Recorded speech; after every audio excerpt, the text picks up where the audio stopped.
ರೈತ ಹೋರಾಟಗಾರರ ಬೇಡಿಕೆಯನ್ನ ಈಡೇರಿಸಿ ನಿಟ್ಟುಸಿರು ಬಿಟ್ಟಿರುವ ಮುಖ್ಯಮಂತ್ರಿ ಸಿದ್ದರಾಮಯ್ಯನವರಿಗೆ ಇನ್ನೊಂದು ಹೊಸ ಟೆನ್ಷನ್ ಶುರುವಾಗಿದ್ದು ರಾಜ್ಯ ಸಚಿವ ಸಂಪುಟ ಪುನರ್ರಚನೆ ಜೊತೆಗೆ ವಿಸ್ತರಣೆಯ ಟೆನ್ಷನ್ ಮುಖ್ಯಮಂತ್ರಿ ಅವರಿಗೆ ಶುರುವಾಗಿದ್ದು, ಯಾಕಂದ್ರೆ ಇನ್ನೇನು ನವೆಂಬರ್ 14ರಂದು ಬಿಹಾರದ ಚುನಾವಣಾ ಫಲಿತಾಂಶ ಹೊರಬೀಳಲಿದ್ದು, ಅದಾದ ಬಳಿಕ ನವೆಂಬರ್ 15ರಂದು ಮುಖ್ಯಮಂತ್ರಿ ಸಿದ್ದರಾಮಯ್ಯನವರು ದೆಹಲಿ ದಂಡಯಾತ್ರೆಯನ್ನು ನಡೆಸಿ ಅಲ್ಲಿ ಪಕ್ಷದ ವರಿಷ್ಠರನ್ನ ಭೇಟಿಯಾಗಿ ರಾಜ್ಯ ಸಚಿವ ಸಂಪುಟ ವಿಸ್ತರಣೆ ಅಥವಾ ಪುನರ್ರಚನೆ ಬಗ್ಗೆ ಮಹತ್ವದ ಚರ್ಚೆಯನ್ನ ನಡೆಸಲಿದ್ದಾರೆ. ಪ್ರಮುಖವಾಗಿ ಎಐಸಿಸಿ ಅಧ್ಯಕ್ಷ ಮಲ್ಲಿಕಾರ್ಜುನ್ ಖರ್ಗೆ, ಕಾಂಗ್ರೆಸ್ ಪಕ್ಷದ ನಾಯಕ ರಾಹುಲ್ ಗಾಂಧಿ ಸೇರಿದಂತೆ ಹಲವು ಹಿರಿಯ ನಾಯಕರನ್ನ ಭೇಟಿಯಾಗಿ ಮುಖ್ಯಮಂತ್ರಿ ಸಿದ್ದರಾಮಯ್ಯನವರು ಸಂಪುಟ ವಿಸ್ತರಣೆ ಬಗ್ಗೆ ಚರ್ಚೆಯನ್ನು ನಡೆಸಲಿದ್ದಾರೆ. ಜೊತೆಗೆ ಈಗಾಗಲೇ ಸರ್ಕಾರಕ್ಕೆ 2.5 ವರ್ಷ ತುಂಬಿದ ಬೆನ್ನಲ್ಲಿಯೇ ಮುಖ್ಯಮಂತ್ರಿಯವರು ಸಂಪುಟವನ್ನ ವಿಸ್ತರಣೆ ಮಾಡುವ ಉತ್ಸಾಹದಲ್ಲಿದ್ದಾರೆ, ಹುಮ್ಮಸ್ಸಿನಲ್ಲಿದ್ದಾರೆ.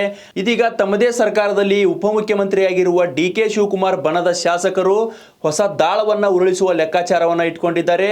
ಮುಖ್ಯವಾಗಿ ಗುಜರಾತ್ ಮಾದರಿಯಲ್ಲಿ ರಾಜ್ಯದಲ್ಲಿ ಸಚಿವ ಸಂಪುಟ ವಿಸ್ತರಣೆ ಆಗಬೇಕು ಅನ್ನೋ ಒಂದು ಬೇಡಿಕೆಯನ್ನ ಹೈಕಮಾಂಡ್ ಮುಂದಿಡಲಿದ್ದಾರೆ ಎನ್ನೋ ಮಾಹಿತಿಯು ಪಕ್ಷದ ಮೂಲಗಳಿಂದ ದೊರೆತಿರುವಂಥದ್ದು. ಯಾಕಂದ್ರೆ ಗುಜರಾತ್ನಲ್ಲಿ ಹಳೆಯ ಸಚಿವರಿಗೆ ಕೋಕ್ ನೀಡಿ ಹೊಸ ಶಾಸಕರಿಗೆ ಸಂಪುಟದಲ್ಲಿ ಸ್ಥಾನ ನೀಡಿರುವ ನಿದರ್ಶನ ಕಣ್ಮುಂದಿದೆ.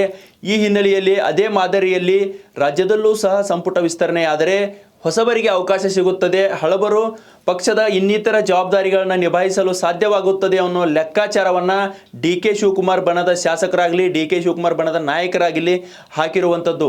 ಆದರೆ ಮುಖ್ಯಮಂತ್ರಿ ಸಿದ್ದರಾಮಯ್ಯನವರಿಗೆ ಇದೊಂದು ದೊಡ್ಡ ಕಗ್ಗಂಟಾದ ಒಂದು ಸಮಸ್ಯೆ ಆಗಿರುವಂಥದ್ದು. ಯಾಕಂದ್ರೆ ಮುಖ್ಯಮಂತ್ರಿ ಸಿದ್ದರಾಮಯ್ಯನವರಿಗೆ ಗಳಶ್ಯ ಕಂಠಶ್ಯ ಅನ್ನೋ ಸಚಿವರು ಇದೀಗ ಸಂಪುಟದಲ್ಲಿರುವಂಥದ್ದು. ಅಂಥವರನ್ನ ಕೈ ಬಿಡಲು ಹೇಗೆ ಮನಸ್ಸಾದೀತು, ಯಾವ ರೀತಿಯಾದ ಒಂದು ನಿರ್ಧಾರವನ್ನು ಮುಖ್ಯಮಂತ್ರಿಯವರು ಕೈಗೊಳ್ಳುತ್ತಾರೆ ಅನ್ನೋದು ಸದ್ಯದ ಕುತೂಹಲದ ವಿಷಯವಾಗಿದೆ.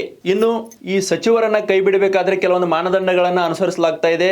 ಮುಖ್ಯವಾಗಿ ನಿಷ್ಕ್ರಿಯ ಸಚಿವರು, ಜನರ ಕೈಗೆ ಸಿಗದ ಸಚಿವರು, ಕಳಪೆ ಸಾಧನೆಯನ್ನ ಮಾಡಿರುವ ಸಚಿವರು, ತಮ್ಮ ಇಲಾಖೆಯಲ್ಲಿ ಯಾವುದೇ ರೀತಿಯಾದ ಗಮನಾರ್ಹ ಸಾಧನೆಯನ್ನ ಮಾಡದ ಸಚಿವರನ್ನ ಕೈ ಬಿಡಲಾಗ್ತಿದೆ ಅನ್ನೋ ಮಾಹಿತಿಯು ಲಭ್ಯವಾಗಿರುವಂತದ್ದು. ಯಾಕಂದ್ರೆ ಪಕ್ಷಕ್ಕಾಗಿ ಹಾಗೂ ಸರ್ಕಾರಕ್ಕೆ ಯಾವುದೇ ರೀತಿಯ ಕೊಡುಗೆ ಕೊಡದ ನಿಷ್ಕ್ರಿಯ ಸಚಿವರನ್ನ ಸಂಪುಟದಿಂದ ಕೈ ಬಿಡಲಾಗುತ್ತದೆ ಎಂಬ ಮಾತುಗಳು ಕೇಳಿ ಬರುತ್ತಿರುವಂತದ್ದು. ಮುಖ್ಯವಾಗಿ ಈಗಾಗಲೇ ಕಾಂಗ್ರೆಸ್ ಪಕ್ಷದ ಹಿರಿಯ ಶಾಸಕರೇ ಜೊತೆಗೆ ಹೊಸಬರು ಸಹ ಬೇಡಿಕೆಯನ್ನು ಇಡ್ತಾ ಇರುವಂಥದ್ದು. ನಮಗೂ ಒಂದು ಅವಕಾಶ ಕೊಡಿ, ನಾವು ಸಚಿವರಾಗಿ ಸೇವೆಯನ್ನು ಸಲ್ಲಿಸ್ತೀವಿ ಅನ್ನೋ ಮಾತುಗಳನ್ನ ಆಗಾಗ ಹೇಳ್ಕೊಂಡು ಬರ್ತಾ ಇದ್ದಾರೆ.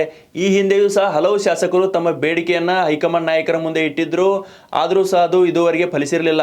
ಇನ್ನೊಂದು ಸೂಕ್ಷ್ಮ ವಿಚಾರವನ್ನ ಗಮನಿಸಬೇಕಾದ್ರೆ, ಕಳೆದ ಕೆಲ ದಿನಗಳ ಹಿಂದಷ್ಟೇ ಎಐಸಿಸಿಯಿಂದ ಗೌಪ್ಯವಾಗಿ ಮಾಹಿತಿಯನ್ನು ತರಿಸಿಕೊಳ್ಳಲಾಗಿದೆ. ಪಿ ಚಿದಂಬರಂ ಅವರ ಮೂಲಕ ರಾಜ್ಯ ಕಾಂಗ್ರೆಸ್ ಪಕ್ಷದ ಆಂತರಿಕ ವಿಚಾರಗಳ ಜೊತೆಗೆ ಪಕ್ಷ ಸಂಘಟನೆ ಹಾಗೂ ಸರ್ಕಾರದ ಮೇಲಿರುವ ಜನರ ಅಭಿಪ್ರಾಯ, ಸರ್ಕಾರದ ಒಂದು ವರ್ಚಸ್ಸು, ಈ ರೀತಿಯಾದ ಹಲವು ವಿಚಾರಗಳ ಕುರಿತು ಹೈಕಮಾಂಡ್ ಈಗಾಗಲೇ ವರದಿಯನ್ನು ತರಿಸಿಕೊಂಡಿದ್ದು, ಈ ಹಿನ್ನೆಲೆಯಲ್ಲಿ ಇದೀಗ ಮುಖ್ಯಮಂತ್ರಿಯವರ ಭೇಟಿಯ ನಡುವೆ ಯಾವ್ಯಾವ ರೀತಿಯ ವಿದ್ಯಮಾನಗಳು ಸಂಭವಿಸುತ್ತವೆ ಅನ್ನೋದು ಸದ್ಯ ತೀವ್ರ ಕುತೂಹಲಕಾರಿ ವಿಚಾರವಾಗಿದೆ. ಯಾಕಂದ್ರೆ 15ರ ಬಳಿಕ ದೆಹಲಿಗೆ ತೆರಳುವ ಮುಖ್ಯಮಂತ್ರಿಗಳು 2-3 ದಿನಗಳ ಕಾಲ ಅಲ್ಲೇ ವಾಸ್ತವ್ಯ ಹೂಡಿ ರಾಜ್ಯ ಸರ್ಕಾರಕ್ಕೆ ಸೇರಿದಂತೆ ಪಕ್ಷಕ್ಕೆ ಸೇರಿದಂತೆ ಹಲವು ವಿಚಾರಗಳ ಕುರಿತು ಚರ್ಚೆಯನ್ನು ನಡೆಸಿ ಅಲ್ಲಿಂದ ಒಂದು ಗ್ರೀನ್ ಸಿಗ್ನಲ್ ಸಿಕ್ಕ ಬಳಿಕ ರಾಜ್ಯದಲ್ಲಿ ಸಂಪುಟ ವಿಸ್ತರಣೆ ಅಥವಾ ಪುನರ್ರಚನೆ ಬಗ್ಗೆ ಪ್ರಕ್ರಿಯೆಗಳು ಪ್ರಾರಂಭವಾಗಲಿದೆ ಎಂಬ ಲೆಕ್ಕಾಚಾರಗಳು ಸಹ ಕಾಂಗ್ರೆಸ್ ಪಕ್ಷದಲ್ಲಿ ನಡೆಯುತ್ತಿವೆ.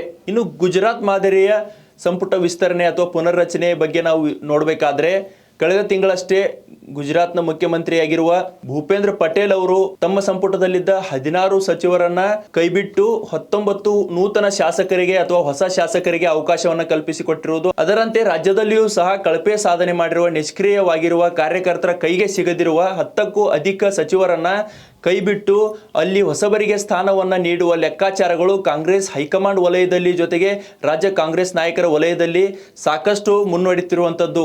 ಅದೇ ಮಾದರಿಯಲ್ಲಿ ರಾಜ್ಯ ಕಾಂಗ್ರೆಸ್ ಸರ್ಕಾರದ ಸಚಿವ ಸಂಪುಟದಲ್ಲಿರುವ 10ಕ್ಕೂ ಅಧಿಕ ನಿಷ್ಕ್ರಿಯ ಕಾರ್ಯಕರ್ತರ ಕೈಗೆ ಸಿಗದ ಕಳಪೆ ಸಾಧನೆಯನ್ನ ಮಾಡಿರುವ ಸಚಿವರನ್ನ ಕೈಬಿಟ್ಟು ಆ ಸ್ಥಾನಕ್ಕೆ ಹಿರಿಯರಿಗೆ ಹಾಗೂ ಹೊಸಬರಿಗೆ ಅವಕಾಶ ಮಾಡಿಕೊಡುವ ಲೆಕ್ಕಾಚಾರದಲ್ಲಿ ಹೈಕಮಾಂಡ್ ಇರುವಂಥದ್ದು. ಈ ಹಿನ್ನೆಲೆಯಲ್ಲಿಯೇ ಗೌಪ್ಯವಾದ ವರದಿಯನ್ನು ತರಿಸಿಕೊಂಡು ಮುಂದಿನ ಹೆಜ್ಜೆಯನ್ನು ಹೈಕಮಾಂಡ್ ಇಡಲಿದೆ ಎನ್ನಲಾಗ್ತಿದೆ. ಪ್ರಮುಖವಾಗಿ ಸಚಿವ ಸಂಪುಟದಲ್ಲಿರುವ ಹಲವು ಸಚಿವರ ವಿರುದ್ಧ ಸಾಕಷ್ಟು ಅಸಮಾಧಾನದ ಹೊಗೆಯು ಕಾಂಗ್ರೆಸ್ ಪಕ್ಷದಲ್ಲಿ ಆಡ್ತಿರುವಂಥದ್ದು. ಸಚಿವರಾದರೆ ತಮ್ಮ ಆಯಕಟ್ಟಿನ ಸ್ಥಾನಗಳಲ್ಲಿ ಇದ್ಕೊಂಡು ಇಲಾಖೆಗಳ ಜವಾಬ್ದಾರಿಯನ್ನು ವಹಿಸಿಕೊಂಡು ಪಕ್ಷಕ್ಕೆ ಯಾವುದೇ ರೀತಿಯಾದ ಸಂಘಟನೆಗೆ ಕೊಡುಗೆಯನ್ನು ನೀಡ್ತಾ ಇಲ್ಲ, ಪಕ್ಷ ಸಂಘಟನೆಯತ್ತ ಗಮನ ಹರಿಸ್ತಾ ಇಲ್ಲ ಎಂಬ ಮಾತುಗಳು ಸಹ ಕೇಳಿಬರ್ತಿರುವಂಥದ್ದು. ಈ ಹಿನ್ನೆಲೆಯಲ್ಲಿಯೇ ಎಲ್ಲ ಲೆಕ್ಕಾಚಾರವನ್ನು, ಎಲ್ಲ ವಿಚಾರವನ್ನು ಗಮನಿಸಿ ಹೈಕಮಾಂಡ್ ಮುಂದಿನ ಹೆಜ್ಜೆಯನ್ನು ಇಡಲಿರುವಂಥದ್ದು. ಈ ಎಲ್ಲ ವಿಚಾರಗಳನ್ನ ಪರಿಗಣಿಸಿ ಹೈಕಮಾಂಡ್ ಮುಂದಿನ ಹೆಜ್ಜೆ ಇಡಲಿರುವಂತದ್ದು. ಪ್ರಮುಖವಾಗಿ ಇಲ್ಲಿ ನಾವು ಇನ್ನೊಂದು ವಿಚಾರವನ್ನು ಗಮನಿಸಬೇಕಾದ್ರೆ, ಕಳೆದ ಕೆಲ ದಿನಗಳ ಹಿಂದಷ್ಟೇ ಕಂದಾಯ ಸಚಿವ ಕೃಷ್ಣ ಬೈರೇಗೌಡ ಅವರು ತಮ್ಮ ಸ್ಥಾನವನ್ನ ತ್ಯಾಗ ಮಾಡುವ ಮಾತುಗಳನ್ನ ಆಡಿದರು. ಇದೇ ಮಾದರಿಯಲ್ಲಿ ಹಲವು ಸಚಿವರು ತ್ಯಾಗದ ಮಾತುಗಳನ್ನಾಡಿದ್ರೆ ಹೊಸಬರಿಗೆ ಸಚಿವ ಸಂಪುಟದಲ್ಲಿ ಅವಕಾಶ ಸಿಗಲಿದೆ. ಒಟ್ಟಾರೆಯಾಗಿ ಒಂದು ಟೆನ್ಷನ್ ನಿಂದ ಪಾರಾದ ಮುಖ್ಯಮಂತ್ರಿ ಅವರಿಗೆ ಮತ್ತೊಂದು ಟೆನ್ಷನ್ ಶುರುವಾಗಿರುವಂತದ್ದು. ಅಂತಿಮವಾಗಿ ನವೆಂಬರ್ 15ರ ಬಳಿಕ ಅವರು ಯಾವ ರೀತಿಯಾದ ನಿರ್ಧಾರವನ್ನು ಕೈಗೊಳ್ಳಲಿದ್ದಾರೆ, ಪಕ್ಷದ ಹೈಕಮಾಂಡ್ ಯಾವ ಹೆಜ್ಜೆಯನ್ನ ಇಟ್ಟು ಕಾಂಗ್ರೆಸ್ ಪಕ್ಷದಲ್ಲಿನ ಅಸಮಾಧಾನವನ್ನ ತಣಿಸುತ್ತೆ, ಜೊತೆಗೆ ಸರ್ಕಾರಕ್ಕೆ ಒಂದು ಸುಭದ್ರ ಭವಿಷ್ಯವನ್ನ ನೀಡುತ್ತಾ ಅನ್ನೋದನ್ನ ಕಾದು ನೋಡಬೇಕಾಗಿದೆ. ಹೆಚ್ಚಿನ ವಿಡಿಯೋಗಳಿಗೆ ಪ್ರತಿಧ್ವನಿ ಯೂಟ್ಯೂಬ್ ಚಾನೆಲ್ ಸಬ್ಸ್ಕ್ರೈಬ್ ಮಾಡಿ, ಬೆಲ್ ಐಕಾನ್ ಕ್ಲಿಕ್ ಮಾಡಿ.